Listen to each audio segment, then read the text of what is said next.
We just had the first round of this year's NBA draft, and I think there's a lot to talk about with it. We had some draft risers, some draft followers, some surprising picks, and some more expected picks. And today we're going to be looking at some players to watch, guys who should be on the lookout for, whether it's to make an instant impact from day one or in the future, potential stars in the making that we could see beginning their NBA careers. Let's break down some players to watch. Starting off here, I'll get the obvious one out of the way. With the first overall pick in the 2025 NBA draft, the Dallas Mavericks selected Cooper Flagg. And everybody knew that he was going to go number one. That was not a surprise. Everybody knew as soon as that draft lottery was over, he was going to be a Dallas Maverick. But I am intrigued by his situation over there, especially considering the context of the franchise. Because, of course, the Dallas Mavericks, they shook up the league in a way that we have maybe never seen before when they traded away Luka Doncic, a consistent top 5 player in the league who at times some analysts had said could be a top 10 player of all time when it was all said and done, who was consistently an MVP frontrunner. And now, as we're seeing in LA, the first guy to really take the mantle from LeBron and be the guy on a team with number 23 on it. And it's one thing to trade away a guy of that magnitude, but it's another when you kind of have this passing the torch between Dirk and Luka. And with that, Dirk was a Dallas Mavericks legend, and rightfully so.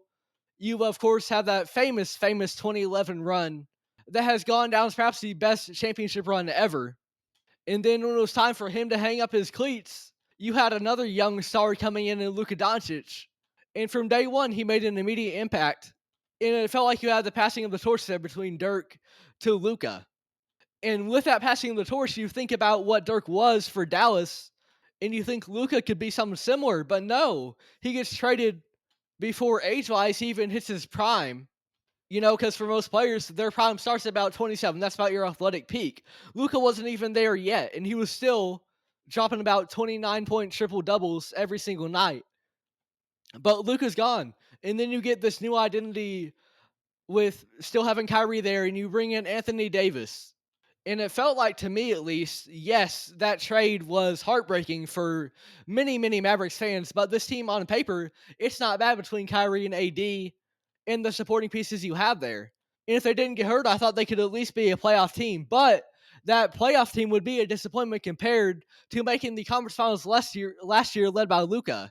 You can't fill the void of Luka Doncic with just anybody. And so they needed something else to get over that hump again. And they got it pretty much immediately with that draft lottery getting the number one pick. And now they have selected Cooper Flagg. So now you have the passing of the torch from Dirk to Luka. And Luka never really got to take that torch and run with it. He was never given a sustained, long career run there. So now it's Cooper Flagg's turn. This is a very, very hyped up prospect, and all the eyes were going to be on him regardless. But I think, especially considering the Mavericks situation, a playoff team without him, perhaps. But now you've got this guy who has the potential to be a franchise cornerstone. How will he respond to that pressure? There's going to be a lot of expectations on Flagg. In fact, there's going to be a lot of comparisons to Luka just by virtue of him coming in immediately after that trade. All eyes are going to be on Cooper Flagg, but he was hyped up for a reason. It's going to be fun to watch how he responds. The next player I have here is VJ Edgecomb, who went a little bit higher than I thought he would with the number 3 overall pick to Philadelphia.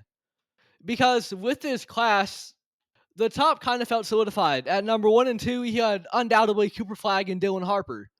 And then for 3 onward, it felt like there was a little bit of a drop-off in talent.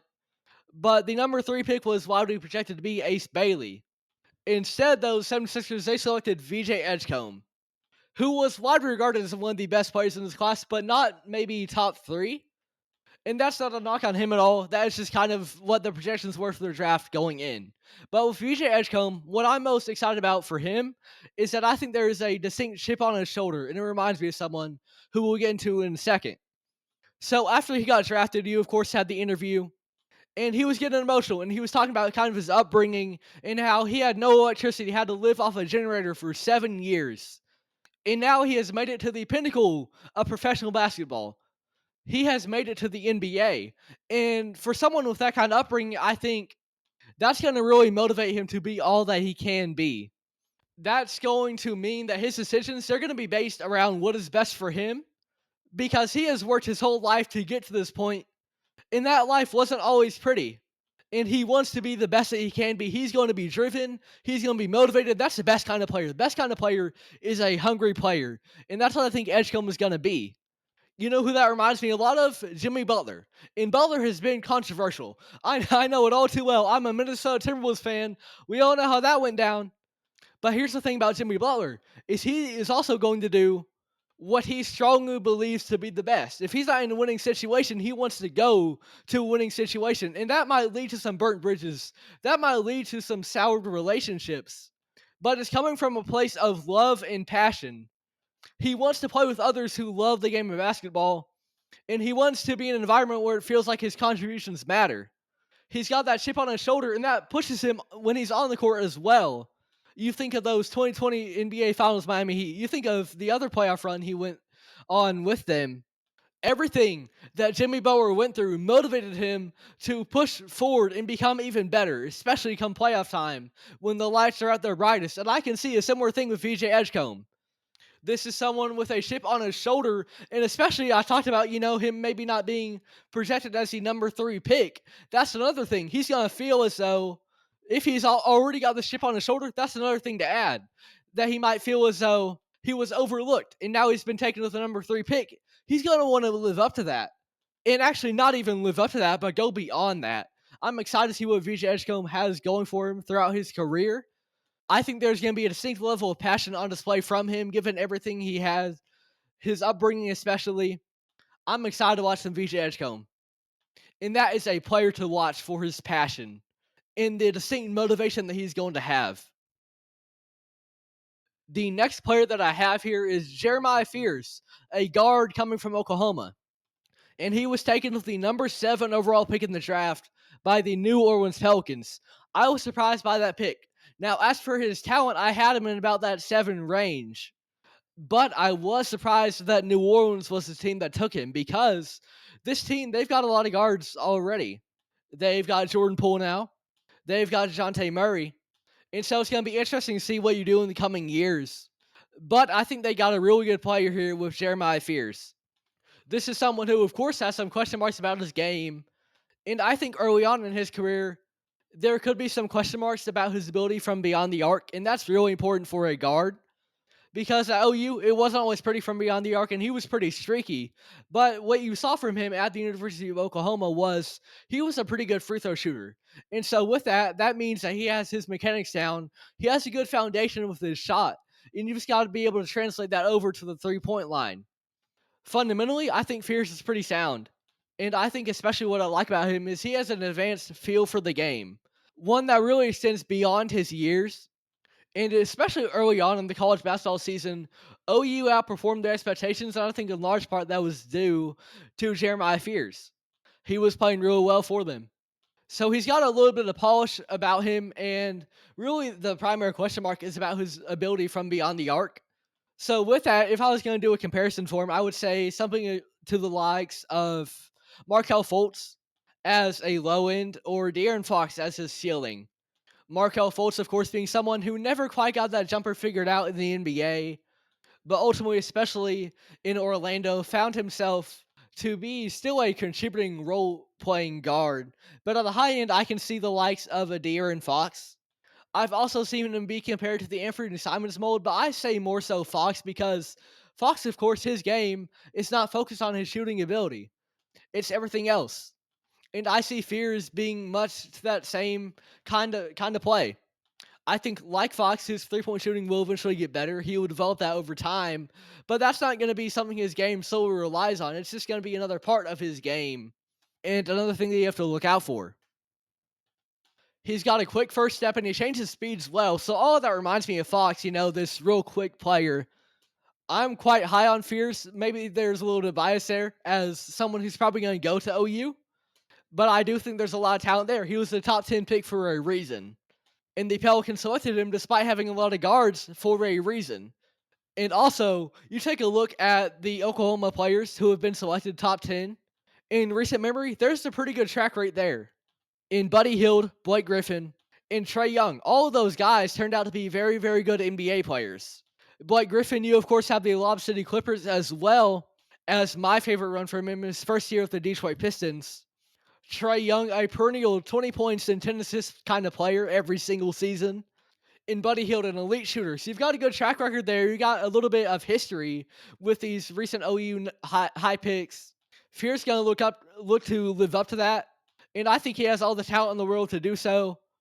Low end Markel Fultz, high end something akin to De'Aaron Fox, at least in terms of how he plays. I think the Pelicans got themselves a potential star. And it might take a second for him to find himself in that offense with DeJounte Murray, with Jordan Poole. But there's something there, something special about Jeremiah Fears. Next up here, we have the number 8 overall pick of this draft in Egor Demin. And this is a pick that is very, very intriguing to me because I love this player's ceiling. And that's precisely what the Brooklyn Nets need.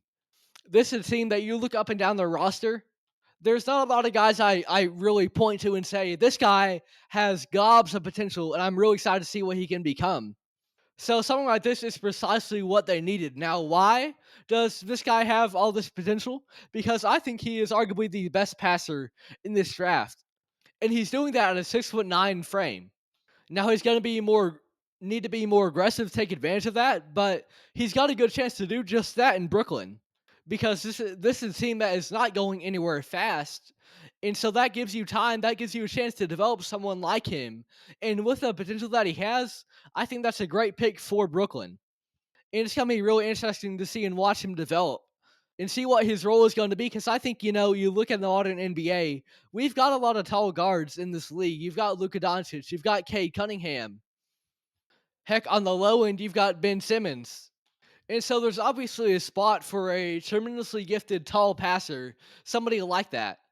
And that's precisely who the Nets got.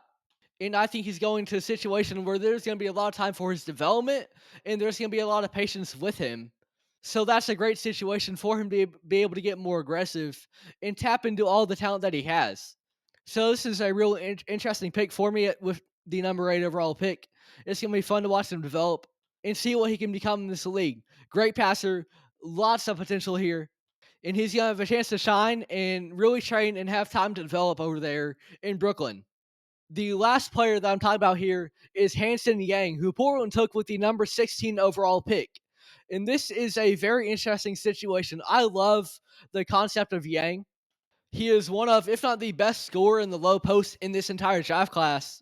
And he really recently won the Defensive Player of the Year award over in China at just the age of 19. So this is a really good prospect as a 7'2" center out of China, but I don't know what the plan is here over in Portland because you've already got Rob Williams, you have DeAndre Ayton, and you've got Donovan Clegan, who was just drafted last year with the 7 overall pick. And also, Yang was someone who was projected to be a second round pick by a lot of sites. So it felt like the Trailblazers, they really wanted him, but then that kind of makes you wonder what his spot is going to be from day one. It kind of reminds me of Jeremiah Fears in a sense, where he goes to this Pelicans team with a lot of guards. Yang's going to a Trailblazers team with a lot of centers. And I think the kind of obvious conclusion is that both Rob Will and Aiden will probably be on the move. And so that opens up the door for both Donovan Clegan and Hansen Yang. I think a lot of teams could use the services of either of those guys. But still, then, I don't yet see both Klingon and Yang reaching their full potential together. I don't see that being a long-term sustainable fit, but I could be proven wrong. Look at Evan Mobley and Jared Allen. Those are guys who, on paper, would not work well together conventionally, but that has worked out very well. Look at the Caps this past season. Very, very successful. So I don't love the situation with Young, but I love the prospect of him. And I'm not going to sit here and say that I watched a full Hansen Yang game, but I think there is a lot of potential here. And there were some clips of him throughout the draft cycle that looked awesome, and there seems to be a lot of good with his game, especially in the post, but I don't love the situation. I think there's a lot of potential here. A great prospect, great defender, great post scorer, but what is his fit over in Portland? I'm very interested to see how he does, especially long term, because immediately, day one, they've got a logjam at that big man spot. But long term, I think this guy could really be something. One thing I really, really like about him is, we are in this age of the stretch big man. in which it feels like every big has to have this 3-point shot that they're not only efficient at, but they are willing to take. Karl Towns, Miles Turner, Wemby. But Yang is not that. This is someone whose focus is his tremendous post scoring and his defense.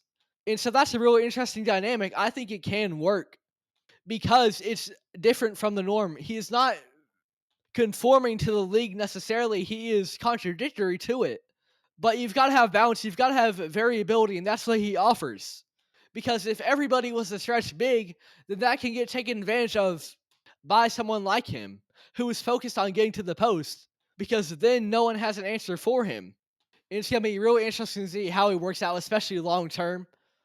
Projected to be a second round pick, he was sitting in the stands with the fans, not even at a table in the draft. But Portland wanted him. They felt he was legit, and this could be a great move for them long term, especially for Yang as an individual. I don't know about the fit with him in Cleveland long term, but this is a guy with a lot of potential, and I think that he could go on to really be something in this league. I love his play style. There were some awesome clips that I was able to see of him throughout this draft cycle, and he brings with him an interesting dynamic compared to the state of the league. I can't wait to watch Hansen Yang. And that is all for today's episode of State of the Association. Thank you very much for listening. The NBA draft is always really interesting to me because we could talk about all these storylines and how they translate, how someone's game is going to translate to the league on the court. And so you've got all the storylines and the narratives, the context, the circumstances, and all that is focused on how they're going to play in the next level. And that's what I love to do over here on the State of the Association. I love to draw in these narratives. I'm trying to write a book right now. So something about the draft is just perfect for me. I love to talk about it. I think it's always a fun time. And these are some players you should be on the lookout for.